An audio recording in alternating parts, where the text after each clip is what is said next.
ஆண்டின் பொதுக்காலம் 17ஆம் வாரம் ஞாயிற்றுக்கிழமை. வாசிப்போம். 1 அரசர்கள் நூல் 3ஆம் அதிகாரம் 5 மற்றும் 7 முதல் 12 வரை உள்ள இறைவசனங்கள்.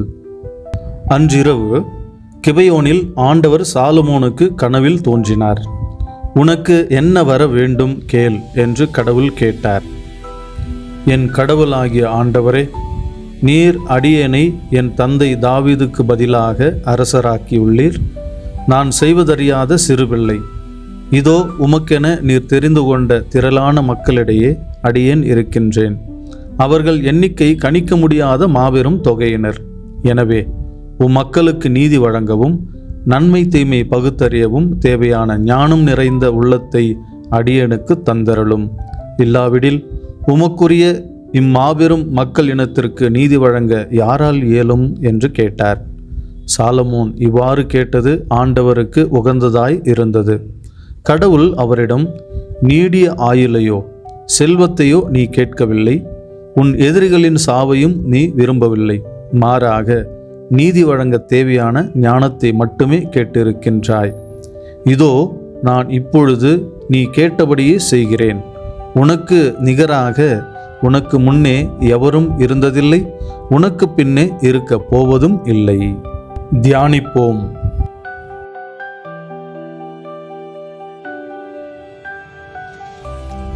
இறைவனின் ஞானத்தை நிறைவாக பெற காத்திருக்கும் கிறிஸ்துவில் எனதருமை அருளாசிர் ஊடக நண்பர்களே, கரியன் என்பவர் ஒரு வரலாற்று ஆசிரியர். அவர் தரும் ஒரு வரலாற்று உண்மை இது. பல நாடுகள் மீது வெற்றி கொண்ட அலெக்சாண்டர் இந்தியாவை நோக்கி வந்தார். இங்கு சில சமண மதத்தை சார்ந்த ஞானிகளை அவர் சந்தித்தார். மாவீரன், பேரரசன் என்று உலகத்தாரால் போற்றப்பட்ட அவரை இந்த சமண மத ஞானிகள் கொஞ்சம் கூட கண்டுகொள்ளவே இல்லை. அதிர்ச்சியும் ஆச்சரியமும் அடைந்த அலெக்சாண்டர் காரணம் என்னவென்று கேட்டு அறிந்து கொள்ள ஆசைப்பட்டார்.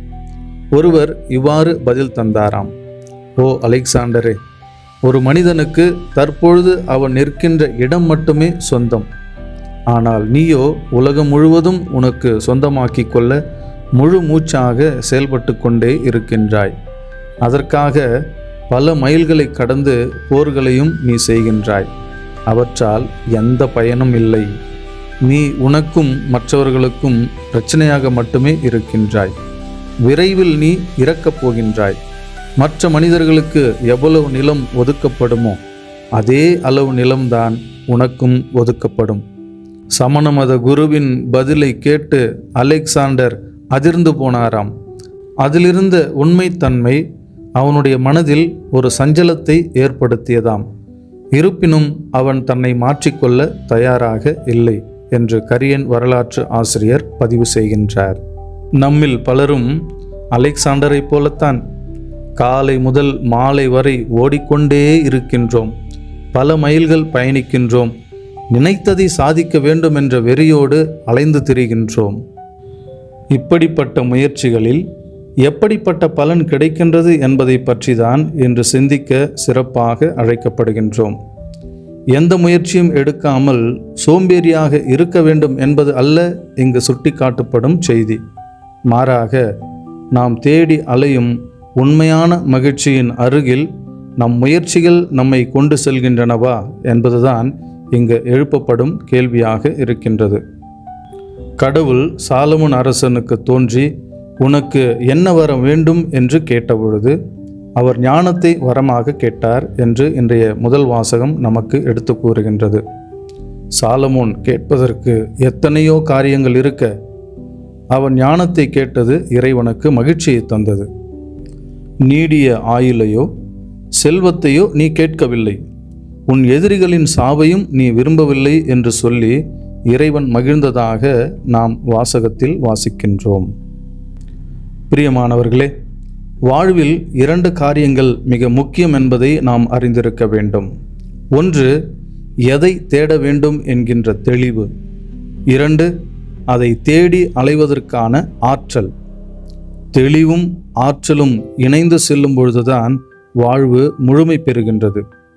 சில மனிதர்களிடம் தெளிவு இருக்கின்றது, ஆனால் ஆற்றல் இல்லை. இவர்கள் அலெக்சாண்டரை போல் வாழ்வில் அவசியமற்ற காரியங்கள் பின்ன சென்று வாழ்வை தொலைத்து கொள்ளுகின்றார்கள். இத்தகையோர் வாழ்வில் எத்தனை ஆசீர்வாதங்கள் கிடைத்தாலும் அதனால் மகிழ்ச்சியே கொள்வதில்லை.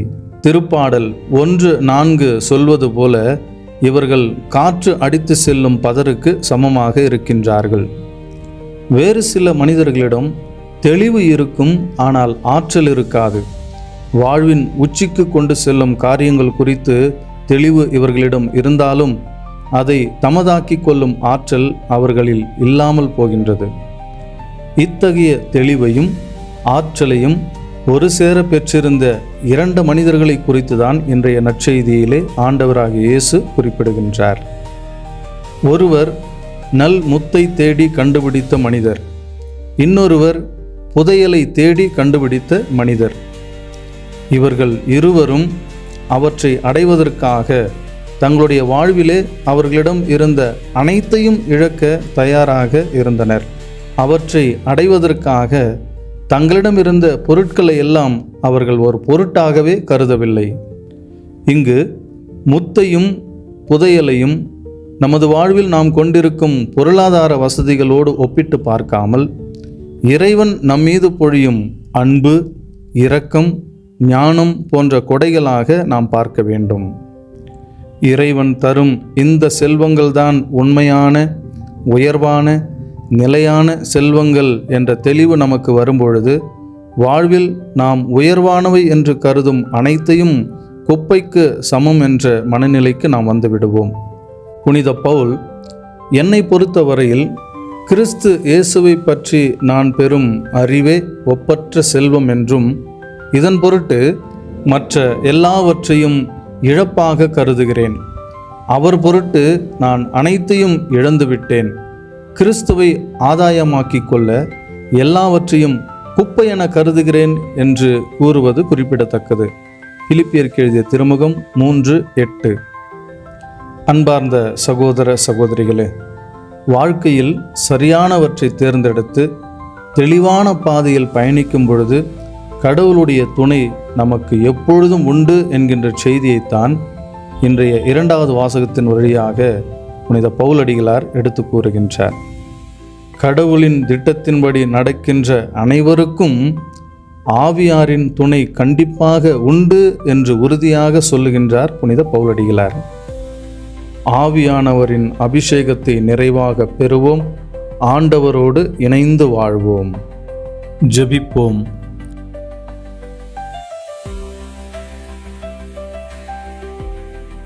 அனைத்தையும் படைத்தாலும் அன்பு தெய்வமே, படைப்பின் சிகரமாக மனிதனை படைத்தீர். உமது சாயலில் உமது உருவில் அவனை படைத்தீர். படைத்த அவனை ஞானத்தினால், அறிவினால், பகுத்தறிவினால் அவனை நிறைத்தீர். இந்த படைப்பின் மீது அவனுக்கு அதிகாரத்தையும் தந்தீர்.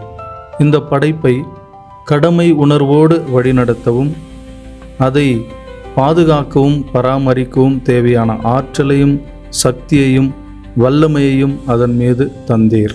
இந்த அத்தனை கொடைகளையும் பெற்றுக்கொண்ட அவன் இந்த வரங்களை நினைத்து உம்மை போற்றாமல் புகழாமல் தான் தோணித்தனமாக வாழ்வதுதான் பரிதாபம். எம்மை வழிநடத்துவதற்கு, எம்மை வாழ வைப்பதற்கு இவ்வுலகிலே நீர் எத்தனையோ காரியங்களை படைத்திருக்க நாங்கள் அத்தனையும் உதறி தள்ளிவிட்டு எங்களுக்கு பிடித்த, எங்களுக்கு விருப்பமான அழிவை தருகின்ற காரியங்களை நோக்கி அவற்றை பற்றி கொண்டு வாழுகின்றோம். இப்படிப்பட்ட அழிவின் பாதையை விட்டு வாழ்வை தருகின்ற உம்முடைய பாதைகளை பற்றி கொள்ள தேவையான வரங்களையும் ஆற்றலையும் எங்களுக்கு தாரும். உண்மையான விலையுயர்ந்த முத்தாகிய உம்மை மிக கடினமான உழைப்பிற்கு பிறகு தேடி எடுத்த புதையலாகிய உம்மை நாங்கள் பற்றிக்கொள்ள தேவையான ஆற்றலையும் அருளையும் நிறைவாக தந்தரலும். நீரே உண்மையான செல்வம் என்பதை புரிந்து கொள்ளும் வல்லமையை எங்களுக்கு தாரும். சரியானவற்றை எங்கள் வாழ்வில் கண்டுகொள்ள வேண்டிய ஞானத்தையும் கண்டுகொண்ட காரியங்களை செயல்படுத்துகின்ற ஆற்றலையும் வல்லமையையும் எங்களுக்கு நிறைவாக தாரும். ஆவியின் கொடைகளை அன்றாடம் பொழியும் இறைவா, இதோ இந்த நாளை உமக்கு முழுமையாக ஒப்பு கொடுத்து மகிழும் கும்பகோணத்தில் வசிக்கின்ற திருமதி சகாயமேரி, ஷெர்லின், ஷைனி, ஷெரின் என்கின்ற இந்த குடும்பத்தாரை உமது அற்புதமான அதிசயம் செய்கின்ற வல்லமை நிறைந்த ஆற்றல் நிறைந்த தூய ஆவியானவரின் அபிஷேகத்தையும் அருள் வரங்களையும் நிறைவாக எங்கள் மீது பொழிகின்ற அதே தூய ஆவியானவரின் கொடைகளையும் கனிகளையும் நிறைவாக எங்களுக்கு பெற்றுத்தருகின்ற எங்களுடைய பாதுகாப்பையும் பராமரிப்பையும் முழுமையாக தருகின்ற இந்த கரங்களிலே இந்த குடும்பத்தை ஒப்பு கொடுத்து ஜெபிக்கின்றோம். அன்பு ஆண்டவரே, இந்த குடும்பத்தை இந்த நாள் வரை எந்த ஒரு குறையும் இல்லாமல் பாதுகாத்து வழி நடத்தினீரே, இதற்காக நன்றி செலுத்துகிறோம் ஆண்டவரே. இதோ இந்த குடும்ப தலைவன் இல்லாத இந்த குடும்பத்திற்கு நீரே அந்த குடும்பத்திற்கு தலைவராக இருந்து தொடர்ந்து அந்த குடும்பத்தை இந்த ஒரு இழப்பிலிருந்து வெளியே வருகின்ற ஒரு ஆற்றலை, ஒரு தைரியத்தை தந்து அவர்களை வழிநடத்த நாங்கள் ஜெபிக்கிறோம், மன்றாடுகிறோம். அன்பு ஆண்டவரே, இதோ இந்த நேரத்திலே இந்த குடும்பத்தை தொடர்ந்து வழிநடத்துகின்ற இந்த குடும்ப தலைவிக்காக நாங்கள் உமக்கு நன்றி செலுத்துகிறோம். அவருக்கு முழுமையான ஒரு ஆற்றலை, சக்தியை, வல்லமையை தாரும். தொடர்ந்து இந்த குடும்பத்தை வளர்ச்சியின் பாதையில், முன்னேற்றத்தின் பாதையில் கொண்டு செல்லுகின்ற அனைத்து அருள்வரங்களையும் நிறைவாக அவருக்கு தாரும்.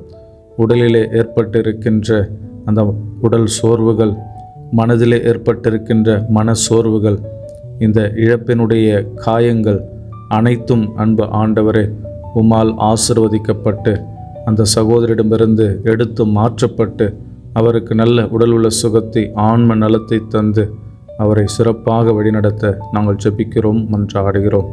அன்பு ஆண்டவரே, மேலும் இந்த குடும்பத்தினுடைய ஆசீர்வாதத்தின் அடையாளமாக நீர் தந்திருக்கின்ற அந்த 3 மகள்களுக்காக நாங்கள் உமக்கு நன்றி செலுத்துகிறோம் ஆண்டவரே. அவருடைய எதிர்காலத்தை ஆசீர்வதியும். அவருடைய எதிர்காலத்தை கருத்தில் கொண்டு அவருடைய தாயார் எடுக்கின்ற ஒவ்வொரு முயற்சியிலும், திட்டத்திலும், தீர்மானத்திலும் நீர் உடனிருந்து அதில் வெற்றியை தந்து சிறப்பான ஒரு எதிர்காலத்தை அந்த மகள்களுக்கு தந்திட நாங்கள் ஜெபிக்கிறோம், மன்றாடுகிறோம்.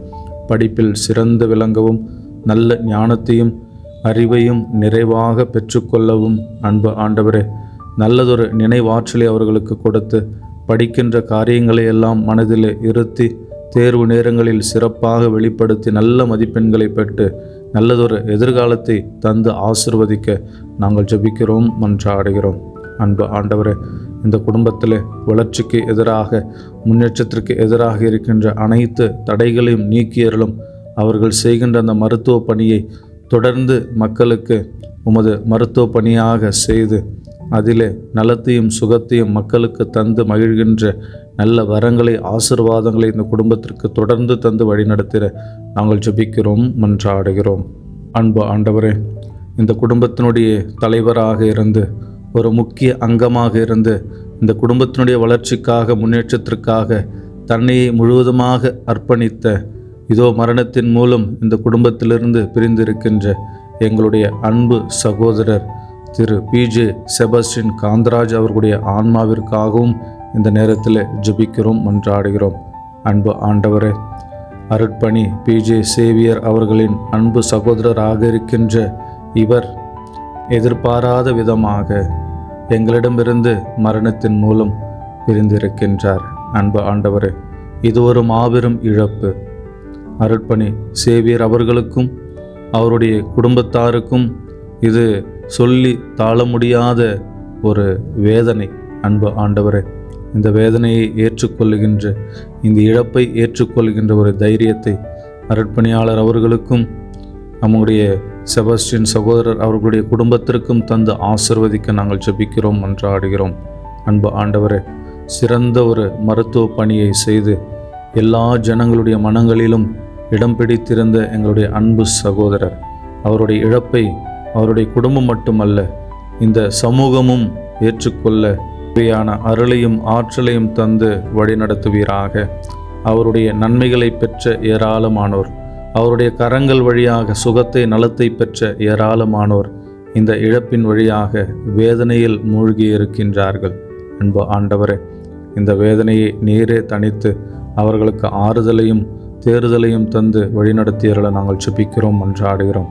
அன்பு ஆண்டவரே, இதோ நாங்கள் அனைவரும் இணைந்து எழுப்புகின்ற இந்த ஜெபங்கள் வழியாக எங்களுடைய சகோதரர் PJ செபஸ்டியன் அவர்களுடைய ஆன்மாவிற்கு நித்திய இளைப்பாற்றி முடிவில்லாத ஒரு வாழ்வை தந்து வானக வீட்டிலே உமது வலதுபுறத்தில் அமர்கின்ற ஒரு பாக்கியத்தை தந்து அவரை சிறப்பாக வழிநடத்திட நாங்கள் ஜெபிக்கிறோம், மன்றாடுகிறோம். நித்திய இளைப்பாற்றி இந்த ஆன்மாவிற்கு தந்தரலும் ஆண்டவரே, முடிவில்லாத ஒளி இவர் மீது என்றென்றும் ஒளிர்வதாக. ஆமென். எல்லாம் வல்ல இறைவன் இதோ இந்த ஊடகத்தை கண்டுகொண்டு இந்த ஊடகத்தோடு இணைந்து ஜெபித்து கொண்டிருக்கின்ற ஒவ்வொரு தனி நபரையும், அவர்கள் சார்ந்த அவர்களுடைய குடும்பங்களையும், அந்த குடும்பத்திலே தேவையான அனைத்தையும் இறைவன் நிறைவேற்றி அவர்களை வாழ்வாங்கு வாழ வைத்து வளர்ச்சியின் பாதையில் முன்னேற்றத்தின் பாதையில் கொண்டு செல்லவும், அவர்கள் மன்றாடி வேண்டி நிற்கின்ற கருத்துக்களை, அவர்களுடைய எண்ணங்களை, இயக்கங்களை, கனவுகளை, திட்டங்களை, தீர்மானங்களை ஒவ்வொரு நாளும் நிறைவேற்றி அவர்களை ஆசிர்வதிக்க நாங்கள் ஜெபிக்கிறோம், மன்றாடுகிறோம். எல்லாம் வல்ல இறைவன் தந்தை, மகன், தூய ஆவியாரின் பெயராலே ஆமென். Praise the Lord. இயேசுவுக்கே புகழ், இயேசுவுக்கே நன்றி. மரியே வாழ்க.